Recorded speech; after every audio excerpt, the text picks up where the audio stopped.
bordel, mais où est-ce qu'on est tombé ici? Je ne sais pas, Major. Panama, Costa Rica, Valverde. Quelqu'un a demandé la démocratie! Santa Maria Madre de Dios, el Comando Ninja.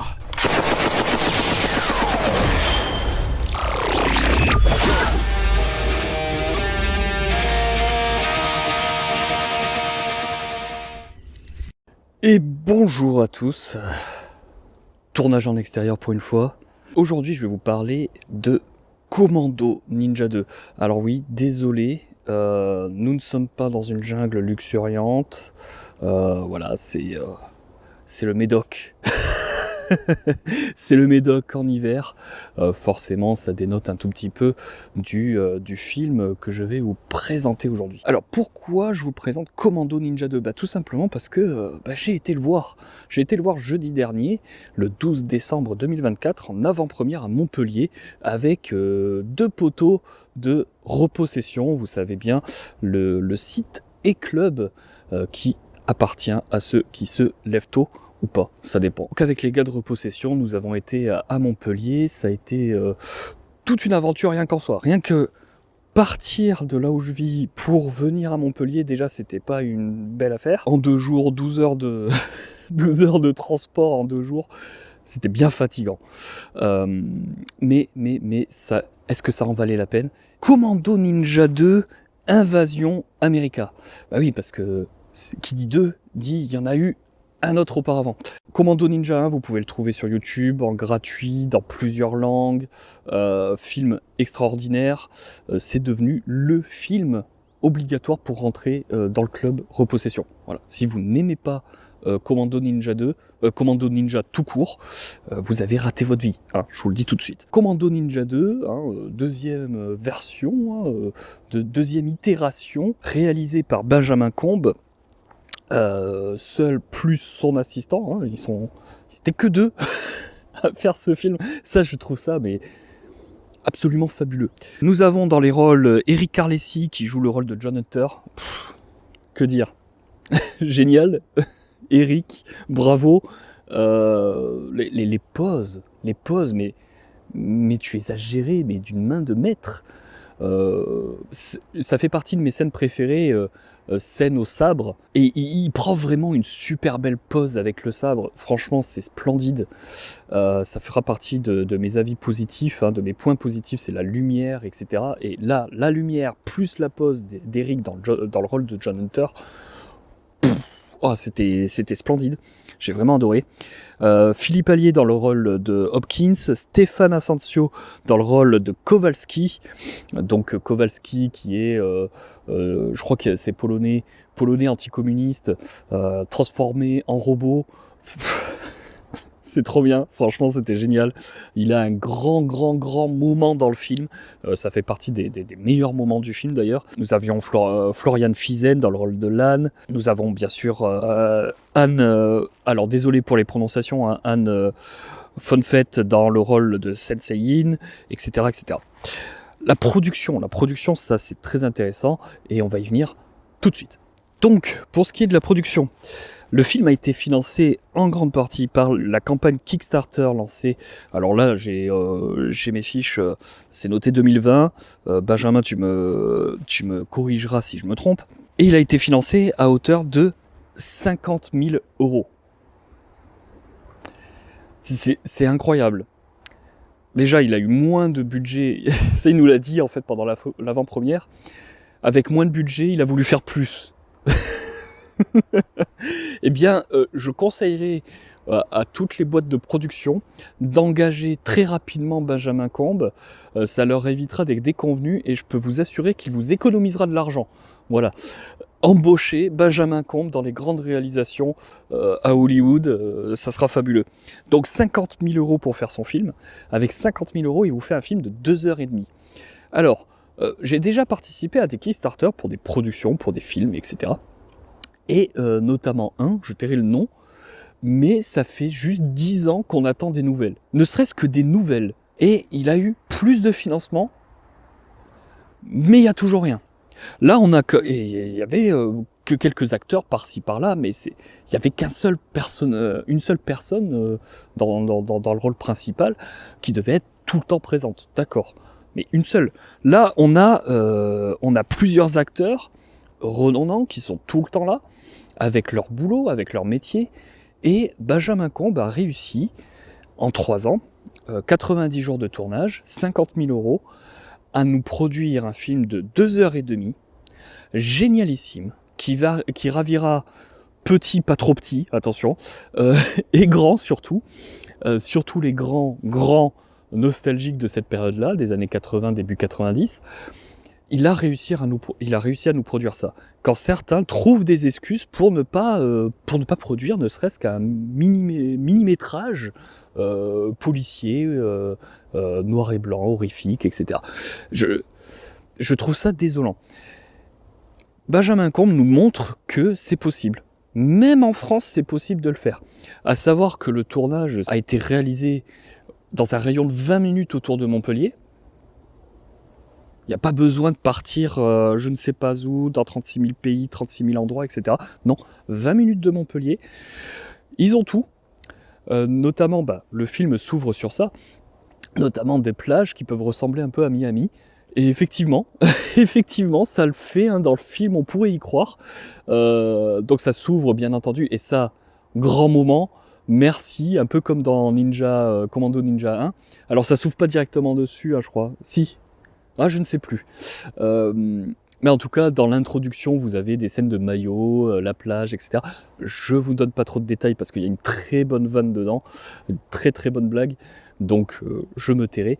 Mais magnifique. Magnifique. Je ne parle pas juste des maillots, mais la scène en général était splendide. Et je reviendrai après là-dessus pour d'autres explications. Donc l'avant-première ce 12 décembre, avec la présence du réalisateur, mais aussi des acteurs. Les acteurs étaient présents, ils sont montés sur scène à la fin pour répondre aux questions du public. Et c'était top parce qu'on voyait bien que c'était vraiment une équipe soudée. En fait, on n'avait pas l'impression d'avoir... Alors, on n'avait pas l'impression de marketing. Déjà, ça, c'est pas mal. Et on n'avait pas l'impression non plus de le réalisateur à part, et puis producteur et machin, et puis vous avez les acteurs qui sont simples salariés et point barre. Bon, là, c'est un film indépendant. Les gens sont principalement... sont bénévoles, etc. Et on ressent cette espèce d'effet famille, en fait. Famille, amis, des gens qui ont fait ça par passion et parce qu'ils ont aimé le projet. Et ça, c'est génial. Oui, Benjamin Combe est un passionné, et parce qu'il est passionné, il nous a produit quelque chose de fabuleux. Mais les acteurs aussi. Les acteurs ont été passionnés par... En tout cas, c'est la sensation que j'ai eue. Ont été pris de passion pour le projet en lui-même. Et ça se ressent. Ça se ressent, ils s'y sont donnés à fond. On a eu quelques explications, quelques anecdotes. Et ça donne encore plus envie de supporter ce genre de réalisation, ce genre de film, et peut-être les futurs projets. Alors, ce Commando Ninja 2 commence, alors pas du tout à l'endroit où on s'était arrêté avec Commando Ninja 1. Rappelez-vous, dans Commando Ninja 1, le film s'arrête alors que toute l'équipe est propulsée, il me semble, dans le futur, et un futur post-apo avec un mutant cochon, etc. Enfin, c'est complètement hilarant, c'était génial. Là, on commence pas là-dessus, non. On reprend en fait la trame narrative du comics qui sert de préquel à Commando Ninja.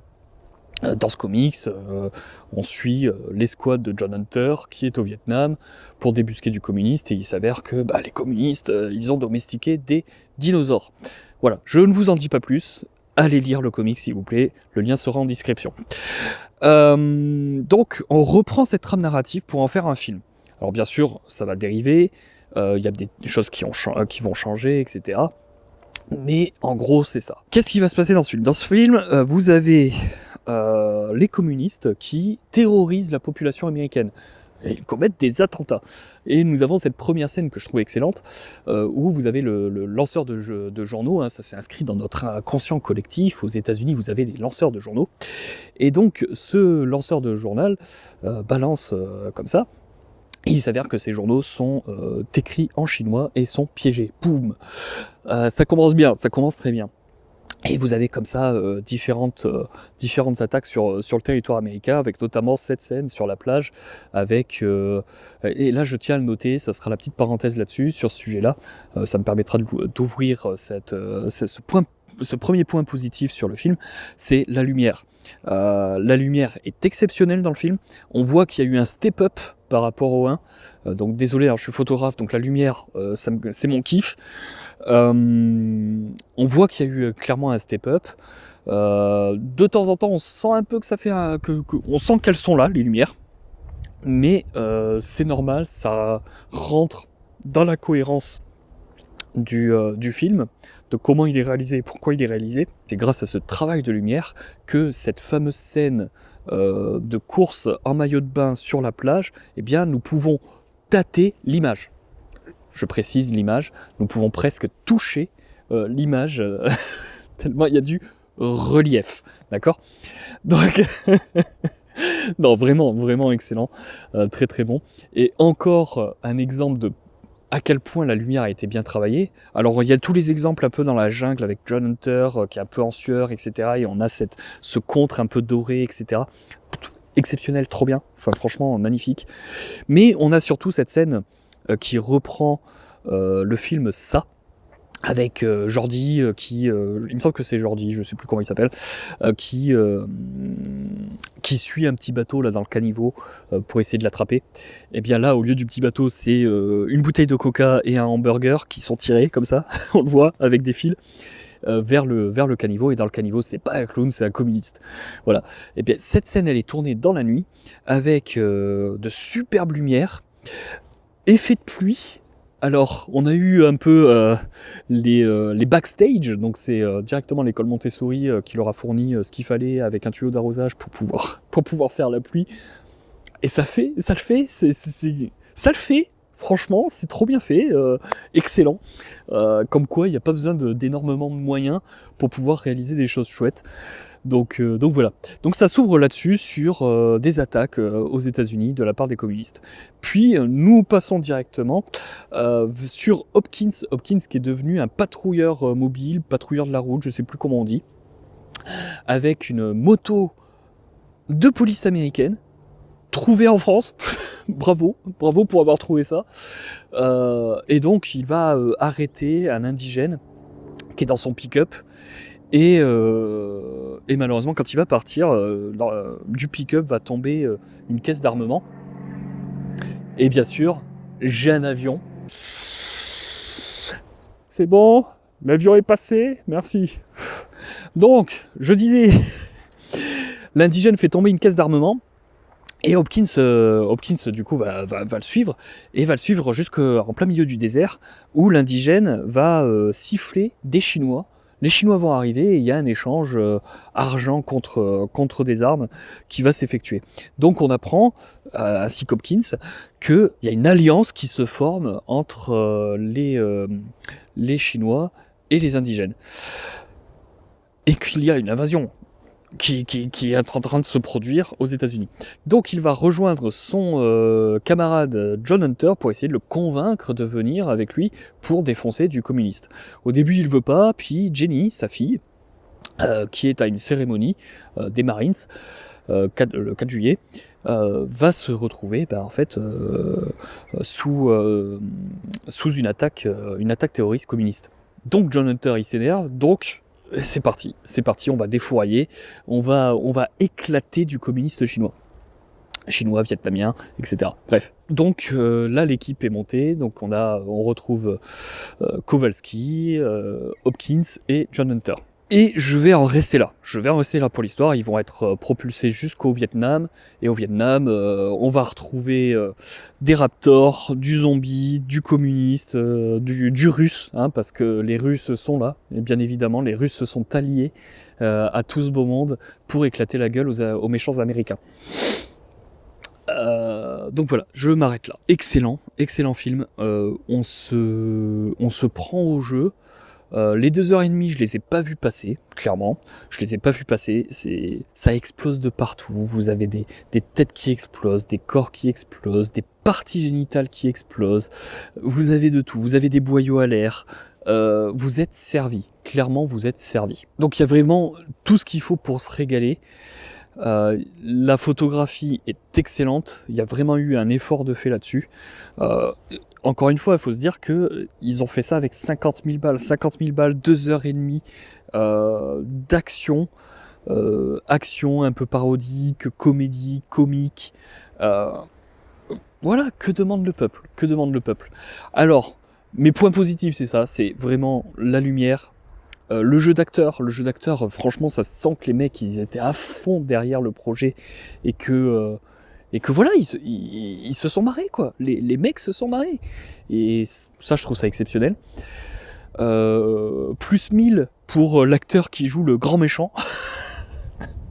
Franchement, que ce soit dans la voix, les gestes, il y a tout, c'est trop bien.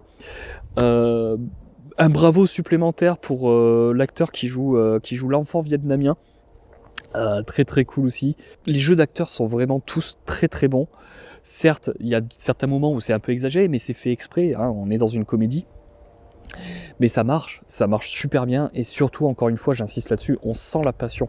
On sent la passion à la fois, certes, du réalisateur, mais aussi des acteurs. Les acteurs, on sent qu'ils étaient impliqués dans le projet, et qu'ils se sont marrés là-dedans. Bon, apparemment, ils ont aussi souffert. Mais je pense que ça va peut-être de pair, hein. Si on souffre pas un peu, c'est pas drôle. Gros point positif aussi, c'est que on se marre, quoi. Ah oui, il y a une scène qui est géniale, c'est la scène où on retrouve tous les dictateurs du monde qui donc programment, qui explicitent comment ils vont faire pour aider le projet, pour attaquer les États-Unis. Et donc on se retrouve avec, bravo, hein, d'ailleurs. Bravo le maquillage, bravo l'accessoriste, je sais plus quel est son métier, mais bravo à lui parce que franchement c'était trop bien fait. Enfin, trop bien fait, mais à la fois fait façon années 80, quoi. Mais vous avez la tête zombifiée de Hitler dans une cuve, et c'est génial qu'il parle, etc. Je me suis vraiment marré avec le mec du Ku Klux Klan en face. C'est vraiment, franchement, il faut le voir. C'était extrêmement drôle avec la maoïste, la générale maoïste qui est en train de s'envoyer des rails de coke. Pourquoi Non, franchement, c'était vraiment très drôle. Donc ça, c'est vraiment super positif d'avoir des films comme ça où on sent la passion, on sent que les mecs, ils ont voulu y aller à fond, ils ont voulu vous faire plaisir. Voilà, on se pose, on mate, on se marre, on en prend plein la gueule, ça n'arrête pas, il y a des idées tout le temps, en permanence une nouvelle idée, ça va toujours plus loin. C'est ça, je pense que le sous-titre de Commando Ninja, c'est ça, c'est toujours plus loin. Voilà. Avoir des communistes vietnamiens sur le sol américain, ça vous suffit pas, voilà, vous avez en plus des Russes. Ça vous suffit pas, voilà, vous avez des Raptors. Ça ne vous suffit pas, eh bien vous avez des zombies. Voilà. Bravo, cette scène extraordinaire avec Kowalski, donc en mode Terminator, qui défouraille du zombie. Voilà, une horde de zombies. C'était superbement bien fait. C'était vraiment très très cool avec cette lumière rouge là au-dessus des zombies. Excellent, vraiment excellent. Grand moment pour Kowalski. Donc ça, c'était vraiment mes points positifs. Malgré la route que j'ai dû subir, etc. pour y aller, j'ai kiffé, quoi. J'ai vraiment kiffé. Je regrette pas du tout d'avoir été à cette avant-première. Et par contre, voilà, j'ai deux ou trois petites choses, sur lesquelles j'aimerais revenir. C'est vraiment, je pense que ça peut être un petit peu coupé à certains moments, histoire de gagner un peu plus en dynamisme. 2h30, ça fait beaucoup. Moi j'ai kiffé, je pense que tous les fans kiffent avoir 2h30, on en demanderait plus.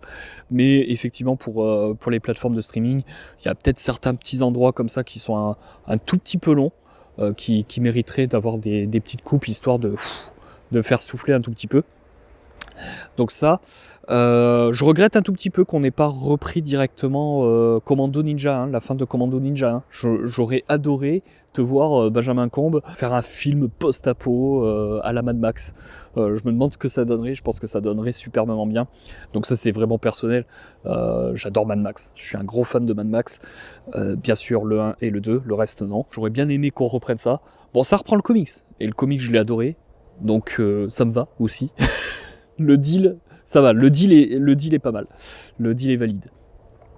Et le troisième point, voilà, le vrai point négatif pour moi, c'est Jenny. Je pense que Jenny, elle est pas assez développée. Voilà, elle est pas assez développée.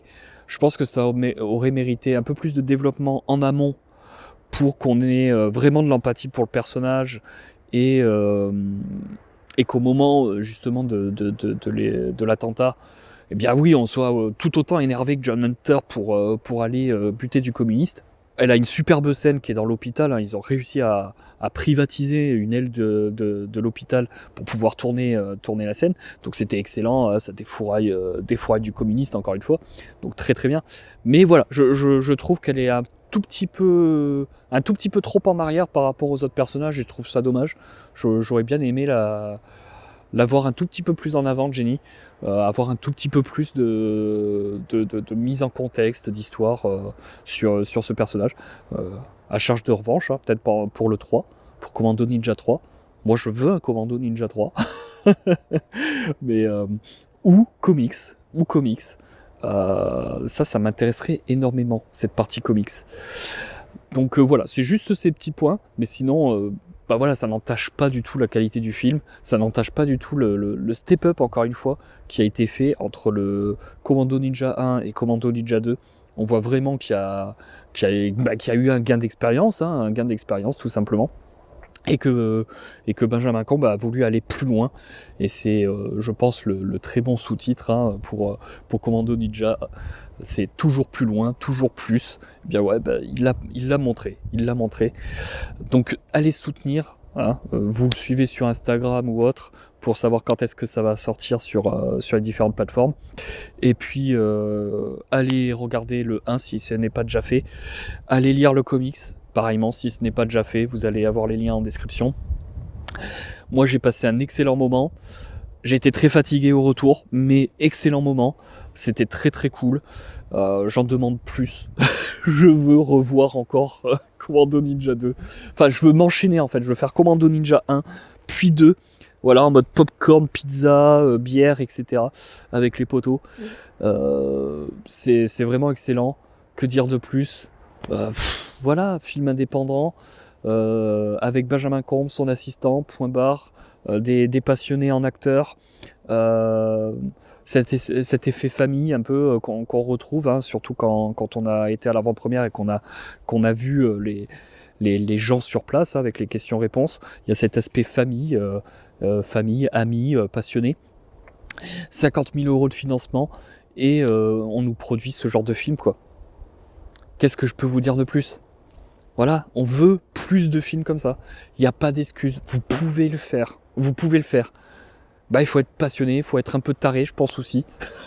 Faut pas compter ses heures. Bon repos à Benjamin Combe, il va le mériter, ainsi qu'aux acteurs, mais surtout à Benjamin. Bon repos à toi, et j'espère que tu nous proposeras des choses dans les années à venir qui seront encore plus exceptionnelles. Donc je vous dis à tous merci. Si vous avez aimé cette vidéo, si vous avez des commentaires, si vous voulez partager votre avis, si vous avez été à l'avant-première vous aussi, n'hésitez pas à le faire en commentaire. Si vous avez aimé la vidéo, bien entendu, hein, le pouce, et partagez cette vidéo si ça peut donner envie à d'autres gens d'aller voir Commando Ninja 1 et d'attendre la sortie de Commando Ninja 2, bah faites-le. Moi j'ai passé un excellent moment, je sais que les potos aussi, ils ont surkiffé. Il y a d'autres gars de Repossession qui auraient aimé être présents mais qui n'ont pas été présents malheureusement. Et je sais qu'ils le regrettent. Bien, vous inquiétez pas, ça viendra, et puis vous allez kiffer aussi. Commando Ninja 2, c'est excellent. L'univers Commando Ninja est trop bien pour tous ceux qui veulent retrouver cette nostalgie, qui veulent retrouver un peu cette liberté d'expression, cette liberté artistique aussi, où on s'éclate, on éclate des trucs, on fait des blagues, etc. Et tout le monde en profite. Oui, je voulais relever ça vite fait, rapidement. C'est que la salle était très hétérogène. Voilà, il y avait tous les âges, il y avait, je pense, toutes les catégories sociales. Je pense qu'il y avait aussi un peu de toutes les opinions, plus ou moins. Et ça, je trouve ça génial. Voilà, tout le monde a pu kiffer le film, peu importe d'où il vient. Comme chez McDo, venez comme vous êtes. Et voilà, ça montre que c'est un excellent film qui regroupe un peu tout le monde. Donc bravo à toi Benjamin, et bravo aux acteurs. Et je vous dis à très bientôt.